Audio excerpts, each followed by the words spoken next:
অর্ধেক ইয়াং হইব, অর্ধেক আমাদের সিনিয়র হইব। কারণ মহারাজা চায় যে আমরা সিনিয়র থেকে কিছু শিক্ষা আমরা নিজের পাওয়ারে দাঁড়াইতে, সেটার জন্য মিক্স করেছে। বিভিন্ন পার্টির মধ্যে দেখো ইয়াং থাকতো না, সব বুড়া বুড়ি। আমরা তাদের সঙ্গে আমাদের আইডিওলজিটা সেম হয় না। বুড়া বুড়ি লোকে এই জেনারেশনের মধ্যে আমাদের আইডিয়া কোনোদিন সেম হয় না, সেটার জন্য মিক্স করেছে মহাবাবা। তাদের কাছে শিখবো এই আইডিয়াটা, জেনারেশনের আইডিয়াটা প্রশংসা করে। সেটার জন্য আমরা এখন আমাদের হার্ডওয়ার্ক করার দরকার।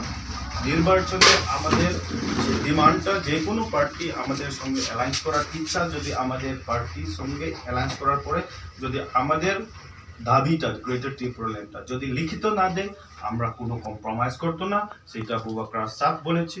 এবং আমরা কেন দিল্লি যাইতেছি, দিল্লি যাওয়ার কারণটা হলো আমাদের গ্রেটার ত্রিপুরাল্যান্ড সাপোর্টের জন্য আমরা যাইতেছি, যাতে দিল্লি যেখানে সেন্ট্রাল ক্যাবিনেট মিনিস্ট্রি আছে, লিডার্স আছে, এখানে আমাদের কথাটা যারা তারা মানতে পারে বা আমরা দেখাইতে পারে যে আমাদের ত্রিপুরাসা, আমাদের খানসা কত স্ট্রং আছে।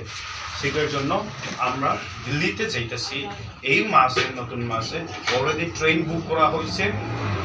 সেখানে আমাদের 1000 থেকে 1200 মানুষ, যুবক দলকে, এরপরে TWF-কে নেওয়ার জন্য আমরা মহারাজার থেকে আমরা খবর পেয়েছি। সেই খানসা নিয়ে আমরা যদি কাজ করি, ত্রিপুরার কোনো পলিটিক্যাল পার্টি আমাদেরকে ডিফিট করতে পারতো না, আমাদের উপরে এক ফুটা কথা বলতে পারতো না। সেইটার জন্য আমাদের দরকার হইল বুবাকরার আইডিওলজিটা শেয়ার করার এবং আমাদের কাজ করার। এখন যদি নিজেকে বললে যে আমি তো এখন নেতৃত্বে আছে বা আমি একটা পজিশনে আছে, আমার কাজ করার দরকার না, সেটা কিন্তু ভুল। লিডার্স